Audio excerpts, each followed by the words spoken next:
aktivitas dan pelayanan Anda melalui renungan pagi Pulang ke Rumah, dituliskan oleh Ellen G. White bersama Pendeta Denny Kanejo. Selamat mendengarkan. Salam, selamat pagi para pendengar yang setia. Selamat menikmati hari yang baru. Selamat menerima berkat Tuhan melalui audio Renungan Pagi. Renungan Pagi saat ini, tanggal 26 Maret 2020, berjudul Kelahiran Baru. Ayat inti kita terdapat di dalam Yohanes 3 ayat yang ketiga. Demikian firman Tuhan.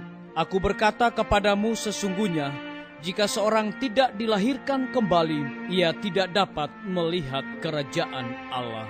Mari kita ikuti penjelasannya. Pernyataan bahwa Kristus oleh kematiannya menghapuskan hukum Bapanya tidaklah beralasan. Seandainya hukum itu bisa diubah atau dikesampingkan, maka Kristus tidak perlu mati untuk menyelamatkan manusia dari hukuman dosa.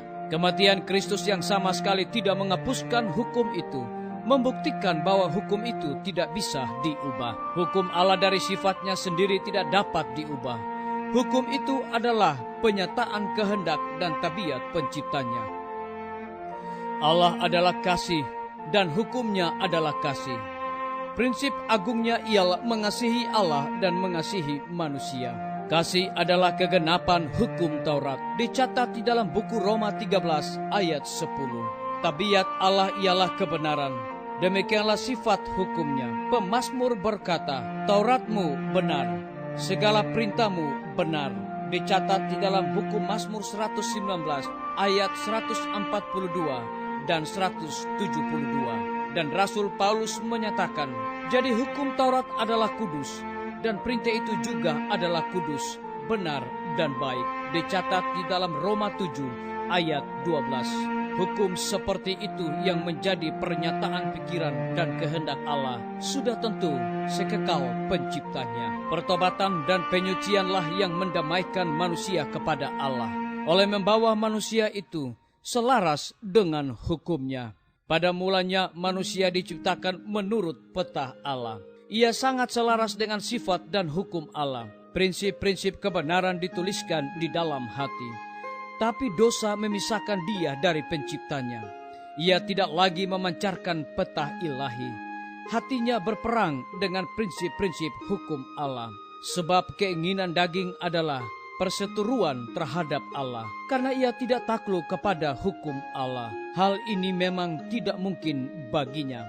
Dicatat di dalam Roma 8 ayat 7. Tetapi karena begitu besar kasih Allah akan dunia ini, sehingga ia telah mengaruniakan anaknya yang tunggal, agar manusia boleh diperdamaikan dengan Allah.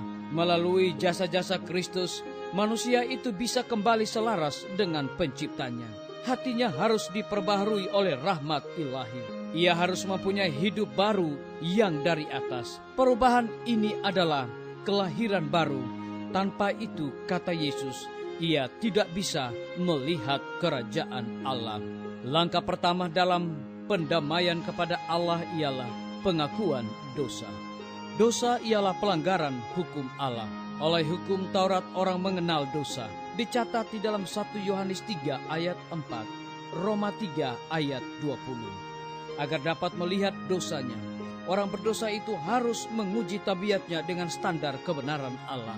Standar kebenaran itu adalah cermin yang menunjukkan penyempurnaan tabiat kebenaran dan yang menyanggupkannya untuk melihat cacat pada dirinya. Dicatat di dalam buku Alfa dan Omega, jilid 8, halaman 488 hingga 489.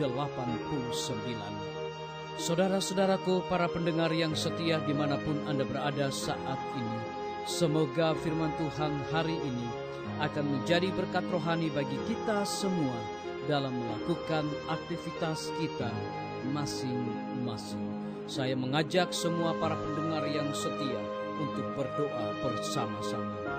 Bapa kami yang bersemayam di dalam takhta kerajaan sorga, terima kasih oleh karena kebenaran firman-Mu di pagi hari ini mengingatkan kembali kepada kami, pertobatan dan penyucianlah yang mendamaikan manusia kepada Allah.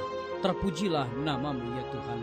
Saat ini hamba berdoa bagi pimpinan-pimpinan organisasi gereja Tuhan dari tingkat yang tertinggi sampai kepada jemaat-jemaat, bahkan seluruh gembala jemaat Tuhan, urapi dengan kuasa Roh Kudus agar mereka dapat melayani umat-umat Tuhan dengan penuh sukacita.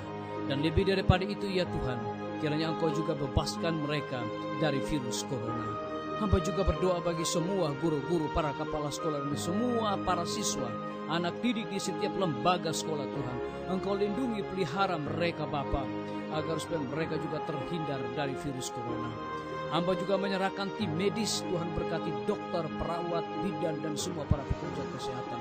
Saat ini Tuhan, mereka sedang berada di garda paling depan untuk memberantas virus corona dan menolong setiap para pasien yang datang kepada mereka yang terkena infeksi virus corona. Engkau lindungi mereka, Engkau berikan kekuatan, kesehatan, kekebalan tubuh kepada mereka Tuhan. Lindungi mereka Bapa, supaya mereka menjadi berkat bagi setiap orang. Hamba juga berdoa kiranya Engkau memberkati TNI, Polri, PNS, wira swasta, petani, pedagang, nelayan. Hamba serahkan mereka ke dalam tangan Tuhan. Engkau urapi mereka, Engkau berkati mereka, biar mereka juga menjadi berkat bagi para masyarakat yang berulang tahun di hari ini. Tuhan berkati mereka dengan bertambahnya usia, biar mereka bersyukur dan melayani Tuhan. Hamba juga menyerahkan pemerintah kami dari tingkat yang tertinggi sampai kepada pemerintah yang paling terendah yang ada di desa-desa, bahkan RT-RT. Kiranya Tuhan urapi mereka dengan kuasa Roh Kudus-Mu, dengan hikmat sorga. Biarlah mereka dapat menemukan bagaimana mengatasi berkembangnya virus corona di negara kami yang kami cintai, khususnya Provinsi Nusa Tenggara Timur. Kiranya Tuhan lindungi, Tuhan pelihara kami semua Bapa, agar supaya biarlah dengan hikmat dan pengetahuan sorga Tuhan dapat mengatasi berkembangnya virus corona. Terima kasih Tuhan Yesus, dengarlah doa kami Bapa, dan mau mengampuni segala dosa kami, karena kami sudah berdoa hanya di dalam nama Tuhan Yesus dan Juru Selamat kami. Amin.